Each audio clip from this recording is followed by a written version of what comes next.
Chokepoint, a phrase to send shivers of fear along the global supply chain. In February, the Iran war shut down the Strait of Hormuz and triggered the largest oil supply disruption in history. That froze 20% of the world's oil. Hundreds of thousands of containers were stranded, and renewed fighting in the Gulf region between the US and Iran, the worst since the two nations signed an interim deal in June, has given fresh urgency to the need to think of a long-term solution. A new report from the Atlantic Council argues that we can no longer rely on a single linear trade route through the Strait of Hormuz.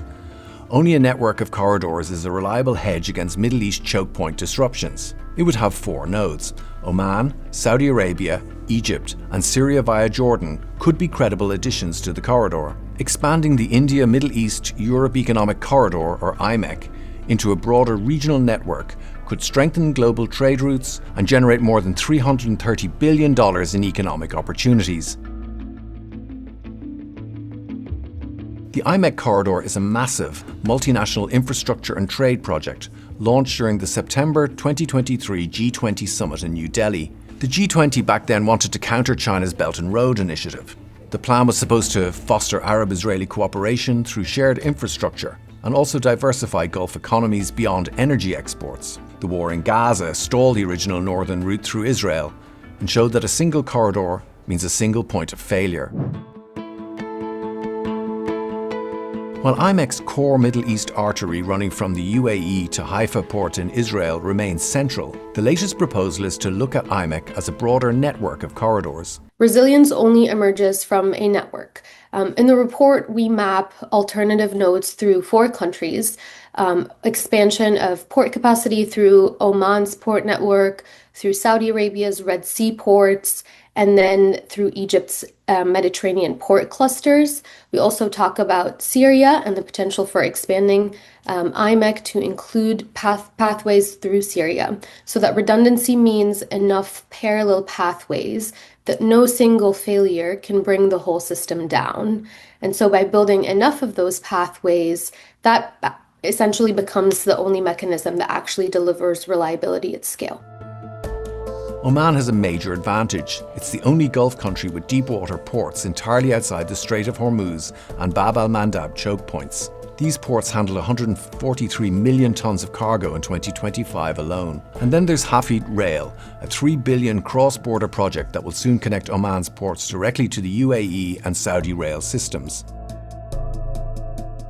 Right now, goods travel across the desert in Saudi Arabia by truck, taking about 22 or 24 hours. The planned Saudi landbridge railway is expected to cut transit times to under 10 hours. This creates a strategic east-west corridor spine connecting the Arabian Gulf to the Red Sea. For some, the corridor is as much a political response as it is an economic response. The alternative proposals on the surface could help to make transport of commodities through the Middle East and from the Middle East more safe, but they're also clearly a political response. That's why I always answer to these questions about physical choke points with answers referring to the institutional setup, because the problem really is one of rules and politics more than of physical disruptions. If the corridor is to be a success, it will depend on political cooperation between Saudi Arabia and Israel. It would depend on this, and this would be a good thing probably if they would cooperate, but then it is always the danger that it will be other players from Asia who get involved in that and pursue their own interests.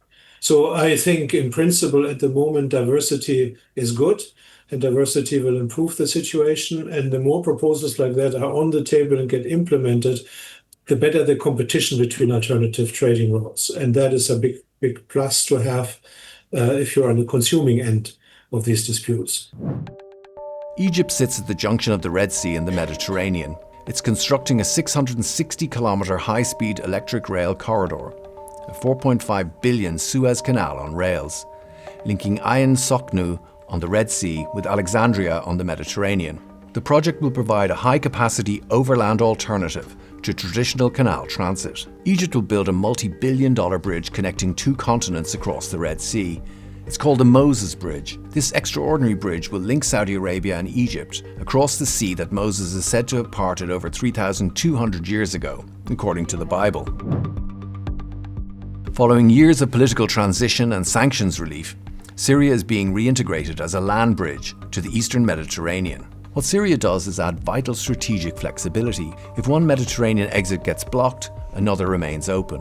But is including Syria not very risky? The report is direct in identifying Syria as the highest risk node in this network.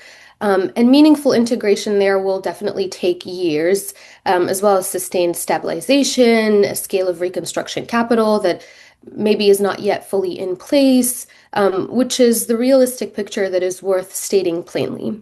But even so, there is a considered reason to bring it in rather than leaving out, because it has capacity to bring in two large ports. For some, the choke points are a clarion call for greater use of renewable energy sources like wind and solar power. However, the need for a mix of renewables and fossil fuels is still there. These measures can be useful, and diversification is a good thing. And the surface disadvantage in pricing they have will be going out of the window as soon as there is a situation which increases the risk premium because it's getting close to the threat of a disruption. But for the big picture, for the long term, and for the world as a whole, we have no choice but to recognize that we have two different segments of the global energy market, the renewable market and the fossil fuel markets, and that they are both threatened by disruptions and liable to disruptions, and that there is very little we can do about it. It's part of life that there is this degree of uncertainty.